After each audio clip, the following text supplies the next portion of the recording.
thy friends despise, forsake you, take the Lord a prayer. In his arms will take and shield you. Thou wilt find a solace there. Many friends may have forsaken at one point or the other, but because we have come here to pray, we believe that we shall succeed. Mr. Prime Minister.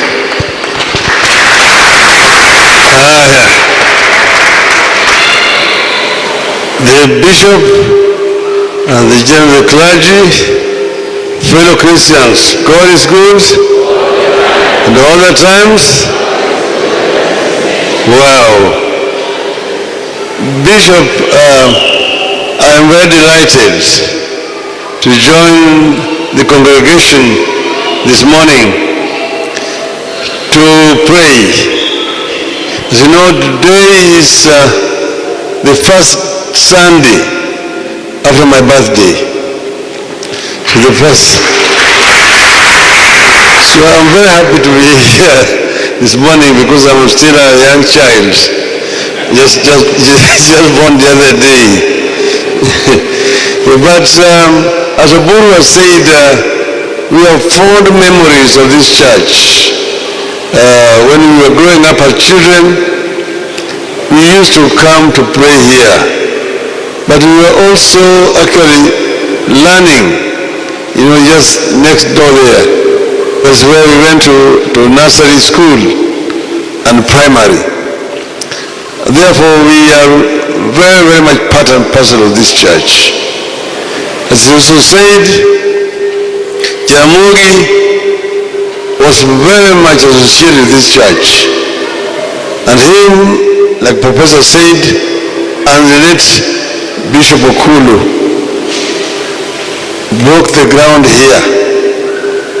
And I was present during that occasion. So it became Jaramogi's passionate project, together with the late Jobo Mino. When Jaramogi died, Jobo Mino took over. And with Job, we did several rambles for this church here. When Job passed on, I took over the mantle to ensure that this church was completed, and completed in a decent way. So I'm happy to have been able to make a little contribution to make this church what it is today. I'm bringing to you greetings from my wife, Madam Aida ODINGA, who is also a member of this church.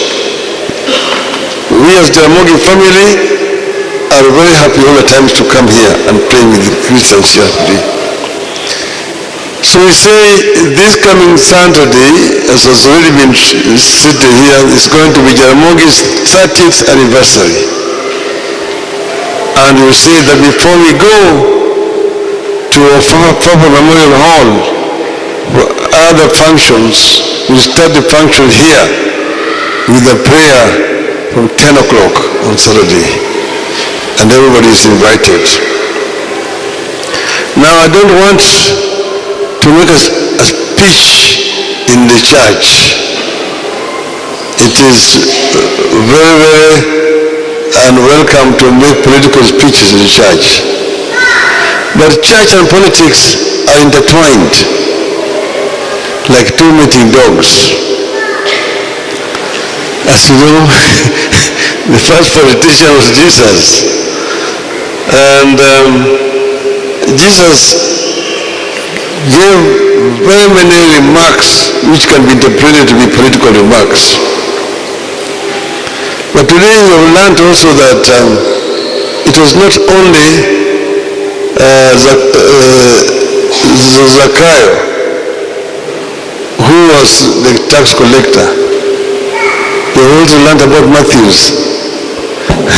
Matthews here was also a tax collector. There's nothing wrong in collecting taxes. What is wrong is embezzling taxes which have been collected. And then when those taxes are punitive, then it is wrong, because the people can no longer tolerate them. I am a proud member of the Anglican Church, but sometimes I feel embarrassed when I see the Anglican Church silent in the face of a lot of what you can call immorality and unfairness in society. We are very pleased with what the Catholic clergy have said and the role that they have been continue to play in face of the kind of adversities that we are facing today. But one, my friend, Sami Wainaina, the former provost of All Saints Cathedral, has spoken, and I think he has spoken on behalf of the Anglican Church, and he has actually told the hypocrites that what you have been doing is actually responsible for what we have today in our country. When you praise people and push them to the levels of saints, that they are true Christians, you're actually elevating them to the levels where they think that they are completely untouchable. And this is what has happened in our country. The people who are masquerading as true Christians, people who are talking about liberating the people from poverty, from ignorance, and so on, have turned to be the oppressors of the people. And the church needs to speak. The late Archbishop Okulu, remember Bishop Muge, remember Bishop Gitari. They were the clergy that were prepared to stand up and speak the truth at the time when to speak the truth was actually seen as treason. But they spoke the truth to power. So when they tried to speak the truth to power and to tell those who are in power today, the people are hurting.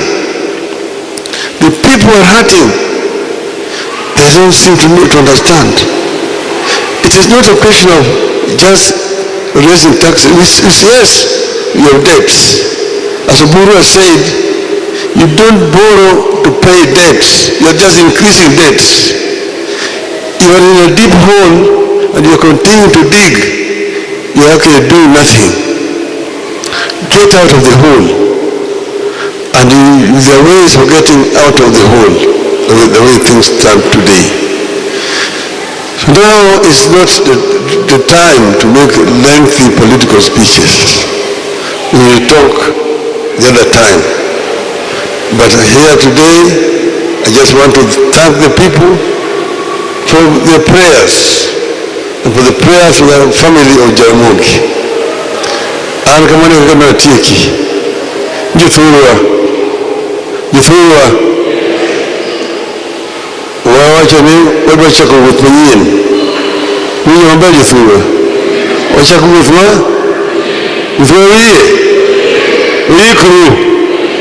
Wikuru muda mumuro wacho ekojo mu mabioneri erukamano ine kuzuri.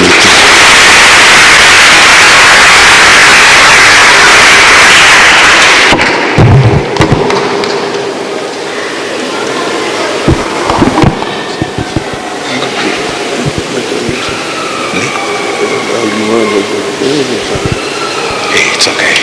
It's okay. When you're looking towards what you electric, it lots of steam.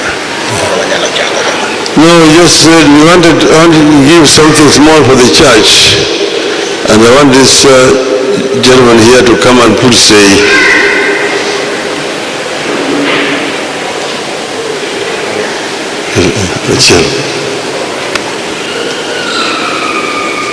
Governor.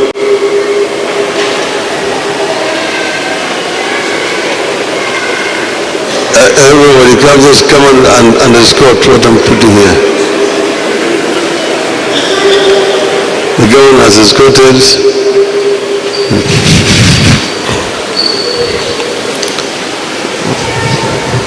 5,000 shillings. Aduma 10,000 shillings.